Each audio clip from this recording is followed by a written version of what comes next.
সভাপতি একজন অমুক ইত্যাদি হলে পরে আবার দেখা যাবে যে কেউ এটাকে দখল করার চেষ্টা করবে। এটা আস্তে আস্তে যখন আরেকটু পরিশীলিত হবে বিষয়টা। তবে কেন্দ্র যেগুলি আমরা করেছি সেখানে একটা কমিটি আছে কেন্দ্র, সেখানকার ওয়ার্ডের চেয়ারম্যান, ওয়ার্ডের সদস্য যিনি, তিনি সেই কেন্দ্রের সভাপতি, যাতে যে পরিষদের সঙ্গে ইউনিয়ন পরিষদের যে সম্পৃক্ততা সেটা আরেকটু শক্তিশালী হয়। এইখানে হচ্ছে সামাজিক প্রবীর বিষয়টা। তো এটার বেনিফিটগুলি মানুষ কিভাবে পাচ্ছে? কতগুলো তো হচ্ছে, একটা তো হচ্ছে আমরা যে সরাসরি যে যে যে যে বিষয়গুলি আমরা দেখি, অর্থাৎ শিক্ষা, স্বাস্থ্য ইত্যাদি, বাচ্চাদের যাতে পরের দিনের পড়াটা আমরা পড়িয়ে দেওয়া হয় এখানে, যাতে ঝরে না পড়ে। এবং আমাদের এই 43টা ইউনিয়নে দ্বিতীয় শ্রেণী পর্যন্ত জ্বরে পড়ার হার 1% কমে নেমে এসছে গড়ে, যেখানে সরকারি তথ্য অনুযায়ী 12% সারা দেশে, সেখানে 1% কমে নেমে এসছে। অনেক উন্নতি। আমরা আস্তে আস্তে তৃতীয় চতুর্থ শ্রেণী ইত্যাদিতে যাব। এটা একটা সরাসরি স্বাস্থ্য, একটা সরাসরি বেনিফিট। আর সামাজিক ব্যাপারে তখন একজন আরেকজনকে প্রয়োজনে সহায়তা করে, একজন আরেকজনকে ধ্যান ধারণা যা আছে সেটা দেয়। যেমন একটা বাড়ি হলো সমৃদ্ধ বাড়ি, একটা বাড়ি ওখানে আছে 1.5 বিঘা, ওখানে যেটা দেখিয়েছে বড়, তো 1.5 বিঘা যেটা আছে সেই 1.5 বিঘায় তো দেখা যাবে যে বেশ ভালো জমি। এটা কিন্তু আগে ব্যবহার করতো না, আমরা বলার পরে ব্যবহার করছে। আর পাশাপাশি একটা আছে মাত্র 5 শতক, হ্যাঁ 5 কাঠা জমি, সেখানেও সমৃদ্ধ বাড়ি, কিন্তু তার পরিমাণটা কম, গরু কম, ছাগল কম ইত্যাদি, আয়ও সেই পরিমাণে কম, কিন্তু সমৃদ্ধ বাড়ি। এটা আগে কোনো ব্যবহার করা হতো না, এটা এমনি পড়েছিল, এগুলা বাইরে কামলা দিত। কিন্তু এখন এখান থেকে আয় করে, এবং ওই পরিবারে আমি গেছি, ছোটটা বড়টা দুটোতেই গেছি। ছোট যে পরিবারের কথা বললাম, তার পরিবারটাও ছোট, তারা দুজন স্বামী স্ত্রী, এখনো বাচ্চা হয়নি। এবং সেখান থেকেও তারা বললো যে এক বছরে 25,000 টাকা তাদের ব্যাংকে জমা আছে, বাকি সব খরচ ইত্যাদি দেওয়ার পরে ছোট 5 কাঠা জমি থেকে। তো এই যে উৎসাহ, আর দেখে দেখে আরেকজন হচ্ছে, আরেকজন করছে, আরেকজন করছে, স্বাবলম্বী হওয়ার একটা আগ্রহ। এটা আমরা আরেকটা জিনিস জানতে চাইবো, এই স্বাবলম্বী হওয়া এবং একই সঙ্গে এই ধরনের কাজ, মানে যেহেতু ক্ষুদ্র ঋণ আরও অনেক প্রতিষ্ঠানই আছে, কিন্তু তারাও একই ধরনের সামাজিক দায়বদ্ধতা বোধ করছে কিনা, এই বিষয়টা ছড়িয়ে যাচ্ছে কিনা, এটা আমরা একটু জানতে চাইবো একটা বিরতির পরে। একটা বিরতি নিয়ে ফিরছি একটু।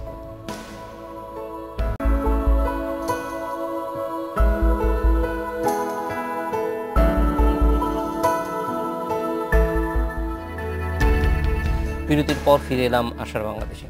স্যার, যেটা জানতে চেয়েছিলাম বিরতির আগে, যে আপনাদের এই কাজের ফলে অন্য যারা ক্ষুদ্র ঋণ দিচ্ছেন তাদের মধ্যেও এরকম সামাজিক দায়বদ্ধতার কোনো মানে তাদের মধ্যেও এটা আসছে কিনা? প্রথম বলি, আমাদের সহযোগী সংস্থা যাদেরকে আমরা তো সবাইকে দিতে পারিনি, আমাদের প্রায় 200-র উপরে আছে সহযোগী সংস্থা, তার মানে মাত্র 43 জনকে আমরা দিতে পেরেছি, আরও 100 জনকে সম্প্রতি দিচ্ছি। এখানে সবাই করতে চান, মানে যত সহযোগী সংস্থা আছে কেউ কেউ নিজেরাও শুরু করেছেন কিছু কিছু কাজ। আরেকটা আমরা তাদেরকে বলেছি এবং তারা করছেন, সেটা হচ্ছে তাদের যে সঞ্চয় হয় বছরে, তার 10% সামাজিক খাতে ব্যয় করবেন অনুদান হিসাবে। এবং অনেক প্রতিষ্ঠান ইতিমধ্যেই করেছেন, আর অনেক প্রতিষ্ঠান এখনও 10% যেতে পারেনি, কেউ কেউ বেশিও করছেন, 10%-এর বেশি। উৎসাহটা এসছে। অন্যান্য প্রতিষ্ঠানগুলো শিক্ষা স্বাস্থ্যের দিকে যাচ্ছেন, আমরা পত্রপত্রিকায় দেখছি। আশা দেখলাম সম্প্রতি, অন্তত বড় একটা প্রতিষ্ঠান, তারা যদি এগিয়ে আসে তাহলে অনেক মানুষের উপকার হতে পারে, শিক্ষা স্বাস্থ্যের দিকে তারা যাচ্ছেন।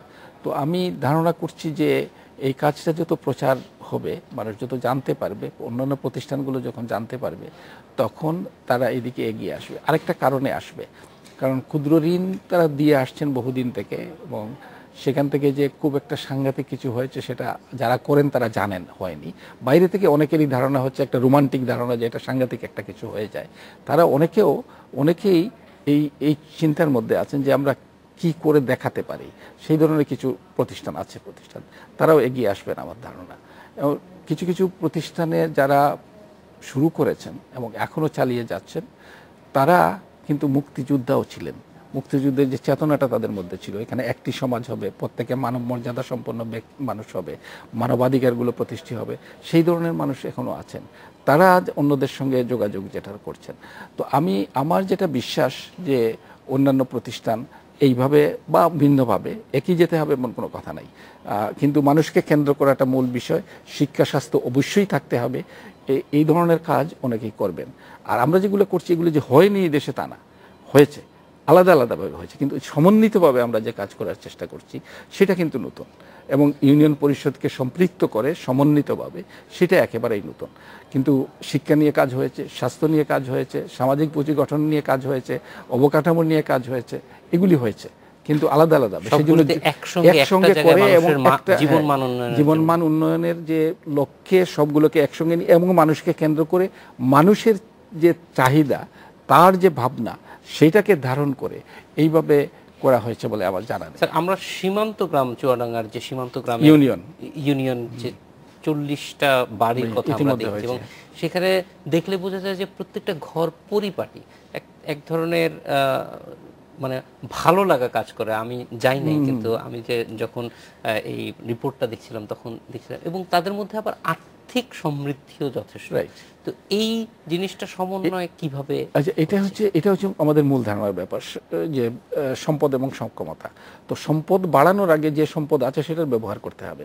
এবং গ্রামে গেলে দেখা যাবে যে বাড়ি আছে, কিছু জমি কম বেশি না হতে পারে, কম হতে পারে, কারো একটু বেশিও থাকতে পারে, কিন্তু সেটা ব্যবহার হচ্ছে না। হয়তো দুটো আম গাছ আছে, দুটো অমুক আছে, তমুক আছে, এই চলছে। কিন্তু আমরা এই পুরাটাকে ব্যবহার করার জন্য যে পরিকল্পনাটা তাদের সঙ্গে মিলে করেছি, সেখান থেকে এই ধারণাটা হয়েছে। সেখানে একটা জায়গায় কয়েকটা গরু থাকতে পারে যদি জমি থাকে, কম হতে পারে, ছাগল থাকতে পারে, সেখানে কম্পোস্ট হচ্ছে, সেখানে পানির ব্যবস্থা, টিউবওয়েল হচ্ছে, সেখানে লেবু গাছ হচ্ছে ইত্যাদি।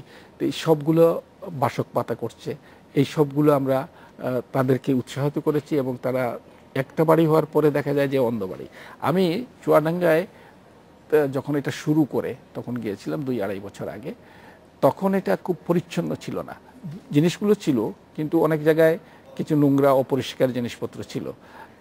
কিন্তু তখন আমাদের ধারণা যেটা তাদেরকে বলা হয়েছিল যেটা পরিষ্কার পরিচ্ছন্নতা হবে। তো এখন দেখা গেলে একেবারে ছবির মতো। এই ছোট বাড়ি যেটা গেলাম সেটাও যেরকম, বড়টাও সেরকম, কিন্তু এর হয়তো 10টা গরু, ওর হয়তো 2টো গরু, সেই পরিমাণে তার আয় কম, জমি কম বলে। তারপরে সম্পদ বাড়বে, এটা হচ্ছে নিজের সম্পদ ব্যবহার করে তারপরে সম্পদ বাড়বে। যেমন এই বড় বাড়িটা 1.5 বিঘা জমি, তাদের 1 লাখ টাকার উপরে আয় হয় খালি এইটার থেকে, তারপরে তো অন্য যদি কাজ থাকে সেটার থেকে হবে। মানে শুধু বসত বাড়ি যেটা আগে কিন্তু ব্যবহার হতো না। আগে এখান থেকে প্র্যাকটিক্যালি কোনো আয় ছিল না, কিছু শাকসবজি করতো সেটা খেত, কিন্তু প্র্যাকটিক্যালি তেমন কোনো আয় ছিলই না। আর ছোট যেটা বললাম 5 কাঠা, সেটা তো কোনো আয় ছিলই না এখান থেকে, তারা শুধু বাড়িতে থাকতো, ঘুমাতো আর বাইরে কাজ করত। এখন তার বাড়ির থেকেই এগুলো আসছে। এবং এটা আচ্ছা, ওই যে 1.5 বিঘার জমি যেখানে 1,20,000 টাকা আয় হয়, যেটা এখানে দেখানো হলো, সেই মহিলাকে জিজ্ঞেস করা হয়েছিল যে আপনি কি করেন। উনি বললেন যে না, আমি কিছুই করি না।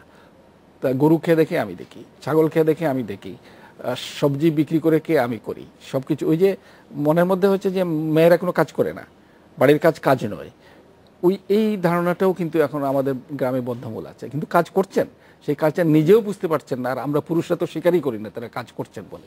এই যে নারীদের যে একটা অগ্রগতি, নারীদের যে, আর আমরা এখানে চেষ্টা করি, ক্ষুদ্র ঋণ কিন্তু সব বেশিরভাগই নারীদের মাধ্যমে যায়, কিন্তু যাওয়ার পরে দেখা যায় যে এটা স্বামীর কাছে যায়, বা আগে বাবার কাছে যায়, বা ছেলের কাছে যায়, তারা ব্যবস্থা করেন এগুলো কি করবেন না করবেন।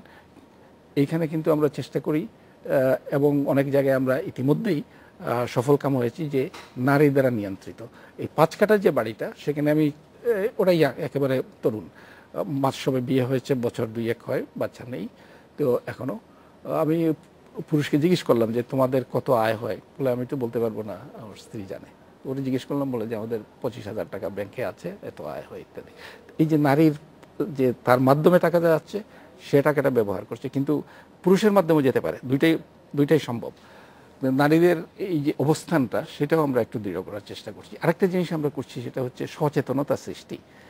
নারী নির্যাতন, তারপরে নারীদের পাচার করা, ছেলে মেয়েদের পাচার করা, বাচ্চাদের পাচার করা, তারপরে অ্যাসিড, এইগুলোর বিরুদ্ধে আমাদের জোরালো এই 43টাতে জোরালো অভিযান চলছে এই জায়গাগুলোতে। স্যার, এই ধরনের এক একটা গ্রামে বা এক একটা ইউনিয়নে আপনারা মানে যদি স্বাস্থ্য, শিক্ষা এবং সব মিলিয়ে কি পরিমাণ টাকার অঙ্কে ইনভেস্ট করতে হয়? টাকা তো বিভিন্ন পর্যায়ে বিভিন্ন রকম লাগে। যেমন শিক্ষা, স্বাস্থ্য ইত্যাদি তেমন বেশি খরচ হয় না।